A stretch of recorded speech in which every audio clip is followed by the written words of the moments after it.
तो चलिए हम हमारा नेक्स्ट क्वेश्चन की तरफ बढ़ते हैं कि अगर आप प्रोटोटाइप बना रहे हैं, लेकिन बहुत सारे लोग या स्टूडेंट्स लोग क्या कर रहे हैं, तो प्रोटोटाइप बनाने का टाइम पे क्या होता है सर, जी उनका पूरा जो सामान लगता है वो सामान लाके डायरेक्टली प्रोटोटाइप करना शुरू करते हैं। जी अगर कहीं पे भी एक छोटा सा मिस्टेक हो गया है जी तो इस प्रोटोटाइप पूरा डैमेज हो जाएगा।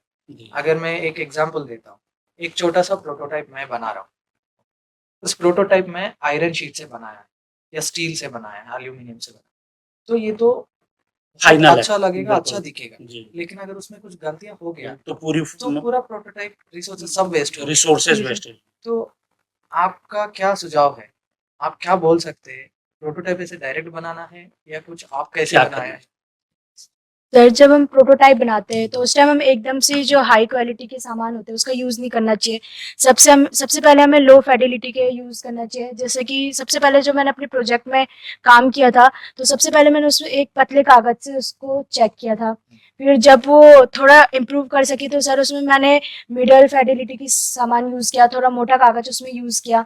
जिससे और जब और ज़्यादा मेरे को उसमें इम्प्रूव करना था तो मैंने उसमें जो हाई फिडेलिटी का सामान था, जो मोटा गत्ता या मोटा चार्ट का यूज़ किया मैंने अपने प्रोजेक्ट के लिए, जिससे कि हमें पता चल सकता है कि हम जितने भी हम रिसोर्स यूज़ करें वो एकदम से, अगर हम एकदम से उस चीज़ को यूज़ करते तो वो ख़राब ना हो। अगर ख़राब भी हो जाए तो हम इतना उसमें इतनी हानि ना हो पाए। तो इससे तो मतलब आप पहले फिडेलिटी का मतलब लो फिडेलिटी का प्रोटोटाइप बनाया है। जी जी तो सर। उसमें आपको ये समझ में आया है कि ये काम करेगा या नहीं? नहीं जी सर। करेगा। अगर जी नहीं करे तो फेल हो गया तो भी तो इतना हानि नहीं होगा और नहीं जी इतना सर। रिसोर्सेस वेस्ट नहीं होगा। जी सर।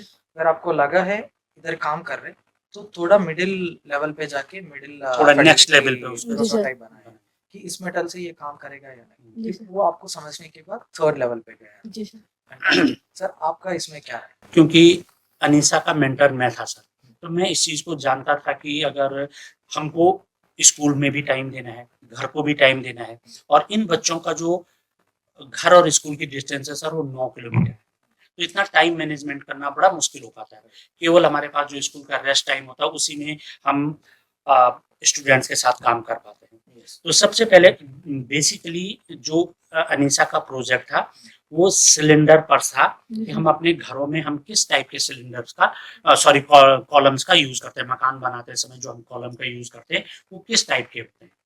तो ट्रेडिशनली हम क्यूबिकल कॉलम का यूज करते हैं, लेकिन अनीसा अपने प्रोटोटाइप में ये दिखाना चाहती थी कि अगर हम क्यूबिकल कॉलम्स के बजाय सिलिंड्रिकल कॉलम्स का यूज करते हैं तो वो ज्यादा रॉबस्ट होते हैं, पावरफुल होते हैं, वर्टिकली भी और हॉरिजॉन्टली भी। अब एकदम स्टूडेंट स्टूडेंट भी कहूंगा या बच्चे की जो मेंटेलिटी होती है वो एकदम चाहते हैं नहीं सर फाइनल वाला बना दे। देखिए सर जैसे मैं आपके सामने ये एक गिलास रखा, तो ये हमारा बिल्कुल सही प्रोटोटाइप यहाँ पर मिल गया कि अगर हम इसको यहाँ पर रखते हैं तो ये देखिए कि एक सर्कुलर है, सिलिंड्रिकल है, तो ये बहुत पावरफुल होगा। तो स्टूडेंट या कोई भी जो वहां पर काम करने वाला होता है, प्रॉब्लम सॉल्वर होता है, वो चाहता है कि नहीं सर पहले ही राउंड में ऐसा बन जाए। तो यहाँ पर अगर हम इसको कर दें, अगर इसमें कुछ कमियां होंगी तो निश्चित रूप से डैमेज होगा। तो हमने इन स्टूडेंट्स को ये समझाया कि सबसे पहले आप जो है अपना जो A4 साइज कागज है उसका यूज करें। टेढ़ा कटेगा, कटिंग ठीक नहीं, क्योंकि मेजरमेंट भी सही चाहिए, पैरामीटर सही है, लेंथ सही है, हाइट सही चाहिए, एक्यूरेट चाहिए, नहीं होती है। और नहीं होती है तो अगर तो फिर बाद में कितनी बड़ी भारी गलती हो जाएगी। तो हम लोग क्या करते हैं, हमने पहले स्टूडेंट को समझाया कि आप पहले 4-5 बनाइए, एक एक कॉलम न बना करके 4-5 बनाइए। उनमें से कुछ तो मेजरमेंट में ही बाहर हो गए, कुछ उनकी उस पे जो चिपकाने का था तरीका जो हमने उनको डिजाइन किया था वहां पर बाहर हो गए, फिर कुछ वेट सहने पे बाहर हो गए। फिर जब जो कुछ हमारे ठीक निकले फिर उनका पूरा एनालिसिस करवाया, सारे स्टूडेंट का एक ग्रुप बनाया और कहे कि आप देखिए इसमें क्या पॉजिटिव था और क्या नेगेटिव था, तो नेगेटिव वाले तो निकाल देते। अब सेकेंड लेवल पे हम लोकल लेवल पे सर हम लोग वहां पर रहते हैं जहां पर कि हमारे पास रिसोर्सेज तुरंत अवेलेबल नहीं होते हैं। अगर एक चार्ट फट गया तो दूसरा चार्ट हमको 35 किलोमीटर दूर से अगले दिन मंगाना पड़ेगा। ये बात मेरे दिमाग में, तो हमने सारे स्टूडेंट्स का फिर ग्रुप बनाया कि अब आप सेकंड लेवल पे ऐसा, और ये मैं सब बच्चों से कह रहा हूँ, सारे स्टूडेंट जितनी हमारी बात सुन रहे हैं और गुरुजन जहां पर हमारी बात सुन रहे हैं, बेसिकली होता क्या है, हमारे यहाँ इंस्पायर अवार्ड का प्रोग्राम होता है, हमारे यहाँ पर विज्ञान महोत्सव होता है, 50 प्रोग्राम होते हैं ऐसे जिन पर कि हमको प्रोटोटाइप बना करके आगे भेजने पड़ते हैं। तो वहां पर हमारे स्टूडेंट्स क्या करते हैं, वो एकदम फाइनल के बारे में सोचते हैं। अगर स्टेप वाइज उसको आगे आगे करते रहे तो निश्चित रूप से हमारी उसकी क्वालिटी बहुत जानदार होगी और रिसोर्सेज का वेस्टेज भी मिनिमम हम लोग कर सकते हैं। फिर सेकेंड लेवल पे हमने ये बनाया।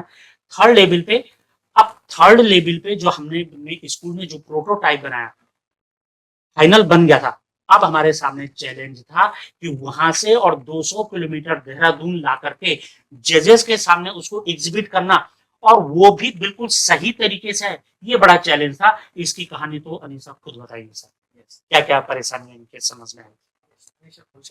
जी सर। सर सबसे पहले जो मैंने अपना प्रोजेक्ट बनाया था उसमें हमने 2 पिलर्स बनाए थे। सबसे पहले तो मेरे को यही था कि हमारा जो घर है वो दुकान से लगभग 27-28 किलोमीटर दूर है, तो हमारे पास इतने ज़्यादा रिसोर्स नहीं हो पाते कि हम एक टाइम पे अगर वो जल्दी ख़राब हो गया तो हम उसी जल्दी हिसाब से बना सकें। फिर अगर हमारे बन भी गए तो यहाँ हमारा घर यहाँ से लगभग 200 किलोमीटर दूर है। तो सबसे पहले प्रॉब्लम तो ये भी थी कि हम अपने घर से यहाँ देहरादून उसे सही सलामत लाए। फिर उसे अगर हम सही सलामत लाए तो उसे जज के सामने भी अच्छे से प्रस्तुत कर सके। तो इसके लिए मैंने सबसे पहले जब मैं सर के घर आई तो हमने उसमें लगभग 10 या 12 बार उसको टेस्टिंग करी कि अगर मैं फाइनल राउंड में इसे प्रेजेंट करूंगी तो ये काम करेगा भी या नहीं करेगा। तो लगभग मैंने 10 या 12 बार इसे घर में उसकी टेस्टिंग की। टेस्टिंग करी, और जब मेरे को लगा कि हाँ ये हमारे उसमें काम आएगा, तब मैंने फाइनल राउंड में जजेस के सामने इसको प्रस्तुत किया, प्रेजेंट किया, और तब इससे जो ज्यूरीज थी वो बहुत आकर्षित हो सकी कि हमने बहुत ही वैसे सोर्स जैसे कागज से लोग और जगहों को और प्रोजेक्ट थे उनने बहुत ही नई नई चीज़ों का यूज़ किया था, पर हमने जो सिंपल से कागज का प्रयोग किया था जिससे कि ना हमें ही नहीं बल्कि जो टेक्निकल चीज़ें नहीं जानते हैं वो भी उसे जान सके और उसे आसानी से देखकर सीख सके। फैंटास्टिक अनीशा। देख रहे हो कि इस डिज़ाइन थिंकिंग प्रोसेस में प्रोटोटाइपिंग का हर एक स्ट्रैटेजी कितना महत्वपूर्ण होता है जी। कि एक आइडिया को इतना बड़ा स्टेज पे लाने के लिए कितना योगदायक होता है। So thank you Anisa and thank you Dhaval sir for sharing your insights. चलिए अगर आगे बढ़ के हम इस लो कास्ट या लो फिडेलिटी प्रोटोटाइप्स देखेंगे। जी सर। जैसे कि अभी अनीशा शाही ने शेयर किया है कि पहले उन्होंने डायरेक्ट प्रोटोटाइपिंग पे नहीं गए क्योंकि आपने कहा कि बहुत दूर रहता है, एक चार्ट पेपर लाने के लिए भी 35 किलोमीटर जाना पड़ता है आपको। तो इस केस में आपको रिसोर्सेज का बहुत ध्यान रखना पड़ता है कि अच्छे से यूज करना है, डैमेज नहीं करना है, दोबारा मिलेगा या नहीं पता नहीं है। तो आप अच्छे से रिसोर्सेज को यूज किया है और इसी प्रोसेस में अनीशा जी ने एक अच्छा पॉइंट शेयर किया है कि वो लो कास्ट प्रोटोटाइपिंग मतलब लो फिडेलिटी प्रोटोटाइपिंग।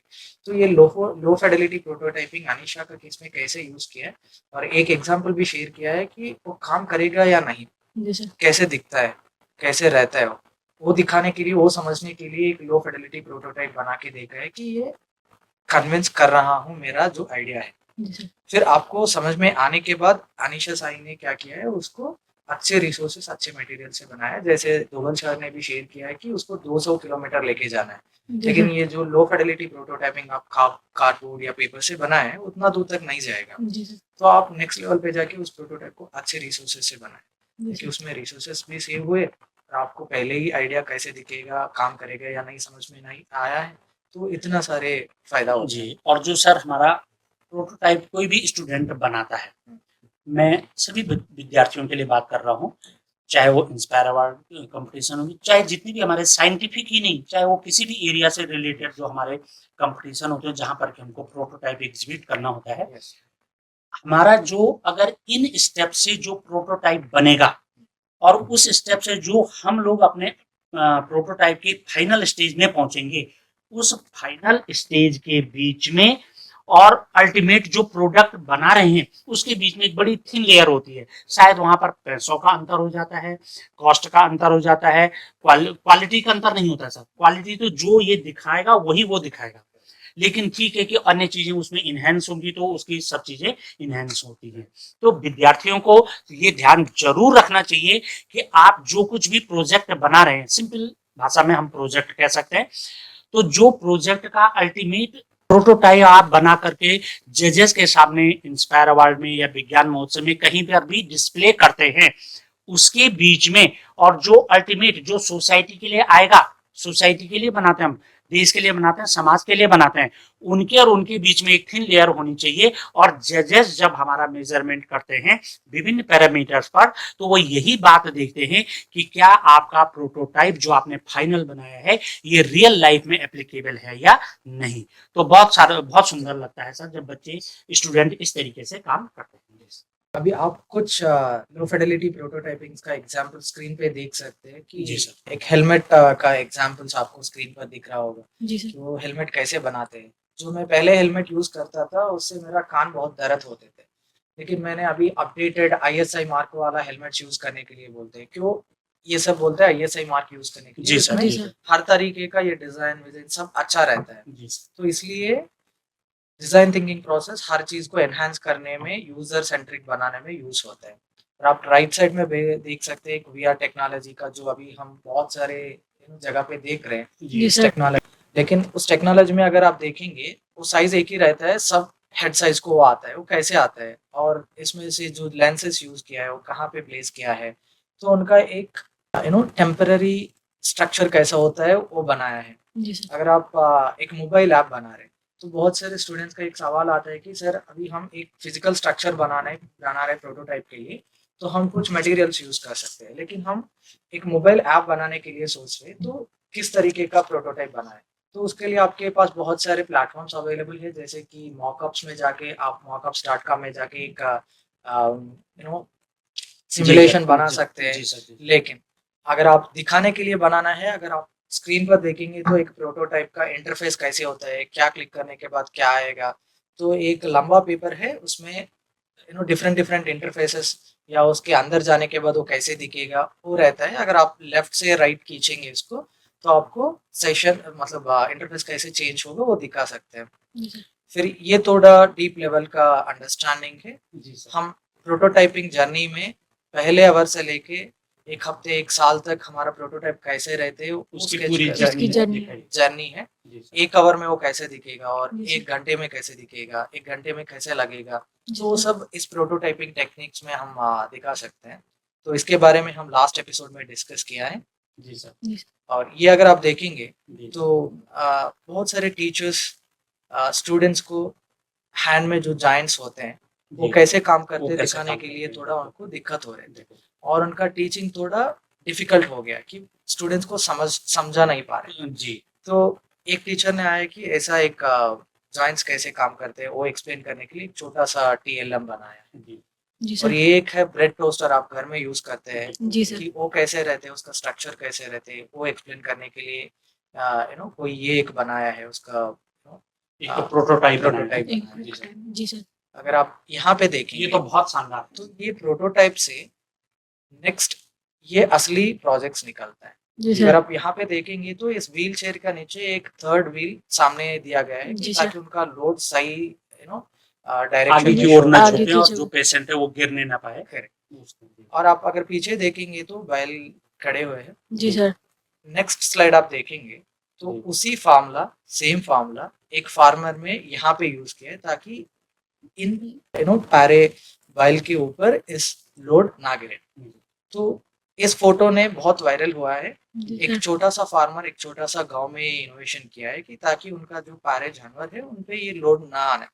फिर इसी में सर ना ये जो बैलगाड़ी वाला चित्र है, मैं क्योंकि देहरादून से हूँ, उत्तराखंड से हूँ, यहाँ पर भी जब बैल के ऊपर हम लोग लोड ले जाते हैं तो मैं एक चीज देखता था, ये टायर वाला जो कॉन्सेप्ट है ये अब निकला है। अभी भी जब मार्केट में इस तरीके से खड़े तो एक टायर की जगह पर एक लंबा सा डंडा रहता है, तो उस डंडे को जमीन पर टिका देते हैं, तो वो लोड डंडे के ऊपर आ जाता है। लेकिन वो डंडा केवल खड़ी वाली पोजीशन में ही बैलों को हेल्प कर सकता है, जबकि ये जो टायर है लगाया है यहाँ पर इनोवेटर ने, प्रॉब्लम सॉल्वर ने, ये बहुत जबरदस्त है। अगर हमारी सड़क ठीक ठाक है, छोटे मोटे गड्ढे चल जाते हैं, लेकिन अगर ठीक ठाक है तो ये जो बैलों के ऊपर पड़ने वाला एक्स्ट्रा लोड है उसको भी झेल जाएगा और बैलों को भी हेल्प आराम मिलेगा। और ये एक तरीका नहीं है सर, ये बैलों को भी जानवरों को भी हम कैसे उनको आराम दे सकते हैं, ये सारी चीजें स्केचिंग से ही धीरे धीरे आगे बढ़ी है सर। हमारे उत्तराखंड में सर अभी इस टायर की जगह पर एक लंबा सा डंडा होता है, और हम घर जाते ही निश्चित रूप से काफी लोगों को बताएंगे कि आप उनकी जगह पर ये वाली टेक्निक का यूज। जी सर। फिर आगे की तरफ बढ़ते हैं। बिल्कुल बढ़ते हैं सर। अनीशा, जैसे आपने एक प्रोटोटाइप बनाया है, लेकिन मैंने बहुत सारे स्टूडेंट से सुन रहा हूँ और पूछता हूँ क्वेश्चन, आपने ये जो प्रोटोटाइप बनाया है, जिसके लिए बनाया है उससे बात किया है या उसको बताया है कि सर हम आपके लिए एक इनोवेशन बनाया है? तो बहुत सारे स्टूडेंट्स का सवाल जवाब ये आता है कि सर हम तो ये क्लासरूम में बैठ के बनाया है, बैठ के बने। मतलब असम्पशंस पे, इनको ये यूज होगा, ये इनको अच्छा लगेगा, मतलब लगेगा, यूज होगा, इस बात पे बनाया है। आप भी ऐसे ही बनाया है या आप बनाने के बाद जिसके लिए बनाया है उनके पास जाके उनको दिखाया है, फिर उनका फीडबैक लिया है, ऐसे कुछ टेस्ट किया है एक आपका हल्का प्रोजेक्ट? सा सर मैं जोड़ना चाहूंगा। प्लीज। जब मैं पिछले एपिसोड के बाद अपने विद्यालय में गया, तो स्टूडेंट्स को मैंने एक डिजाइन थिंकिंग का पहला स्टेप बताया था, इम्पैथी। हम लोगों ने किया है कि उस व्यक्ति की फीलिंग जिसके लिए हम अपना प्रोटोटाइप बना रहे हैं, हम वहां पर जाकर के महसूस करें कि क्या ये उनके काम आने वाला है या नहीं। प्रोटोटाइप अगर मैं अपने लिए बना रहा हूँ, अपने लिए, तो मुझे लगता है आज की डेट में वो किसी यूज का नहीं। हमने सोसाइटी के लिए काम करना है। तो इम्पैथी शब्द मैंने अपने स्टूडेंट्स को बताया था। अब आप बताइए कि जो इम्पैथी वाला शब्द सर कह रहे हैं कि आपने अपने लिए बनाया या उन लोगों से बात भी की जो आपके इस तरीके से जिन लोगों के लिए बनाया था उनसे भी कभी बात की है?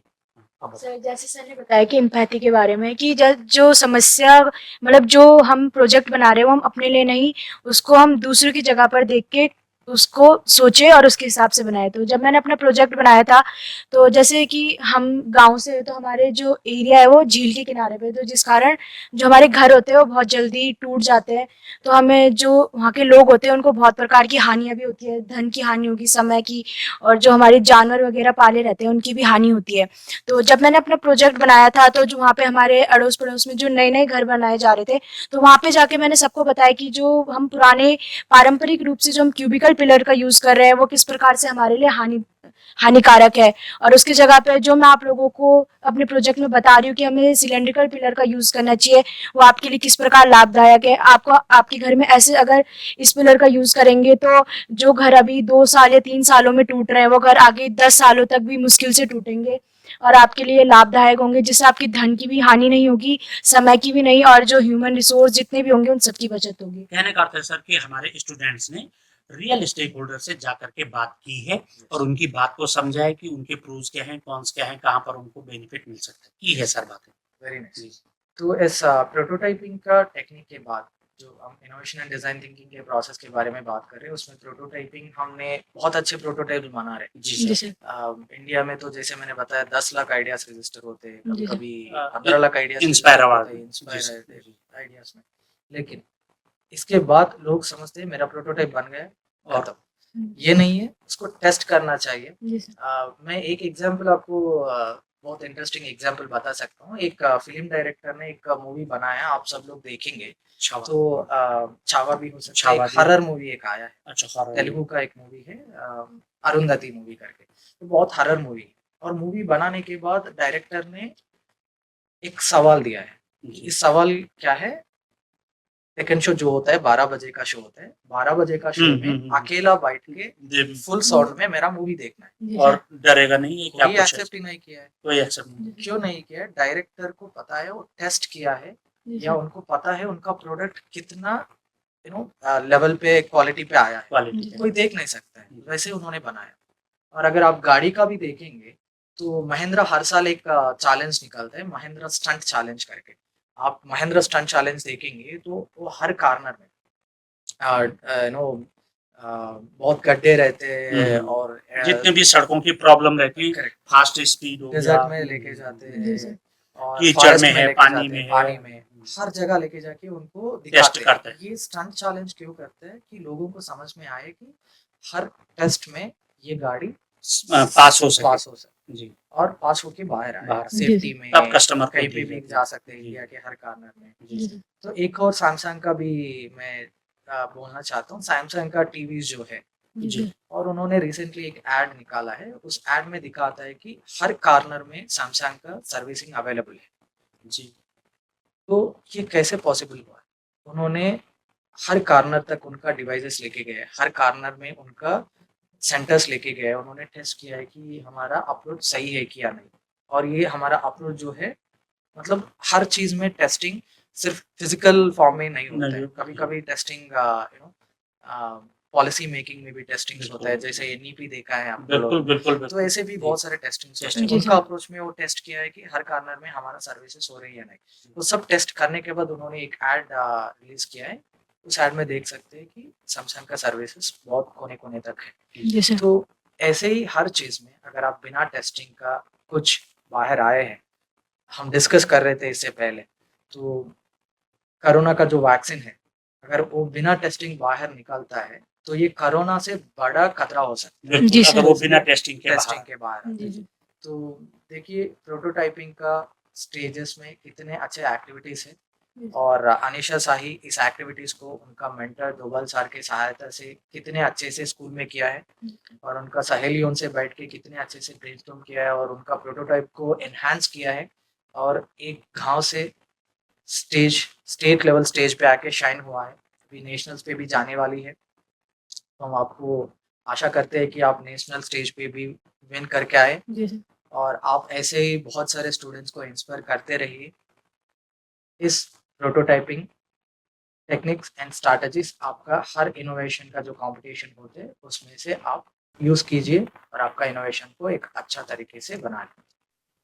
अनिशा, आप ये टेस्टिंग जो स्टेज है, जी सर। डिजाइन थिंकिंग प्रोसेस में वेरी इंपॉर्टेंट स्टेज, ये तो आप आपका प्रोटोटाइप इनोवेशन का जर्नी में यूज किया है, जी सर। क्या ये आप डेली लाइफ में भी देखा है कहीं पे अगर टेस्ट नहीं हुआ है, कुछ का डैमेज हुआ है, खतरे हुआ है, ऐसा कुछ एग्जांपल्स देखा है आपने? जी सर, जैसे सर हमारे घर में जो मम्मियाँ और है वो सबसे पहले मेहंदी लगाती है तो वो अपने यहाँ पे उसे यूज़ करती है कि ये हमारे लिए ठीक है कि नहीं, अगर नहीं होगा तो वो एलर्जी हो जाती है। सर अगर हम वही अगर अपने रोजाना रूप में जो हम अपना भोजन बनाते हैं तो सबसे पहले हम उसमें नमक टेस्ट करते हैं, मिर्ची देखते हैं कि ज़्यादा है या नहीं है, या नमक ज़्यादा है या नहीं है, उसमें हम टेस्ट देखते हैं, फिर उस हिसाब से हम करते हैं।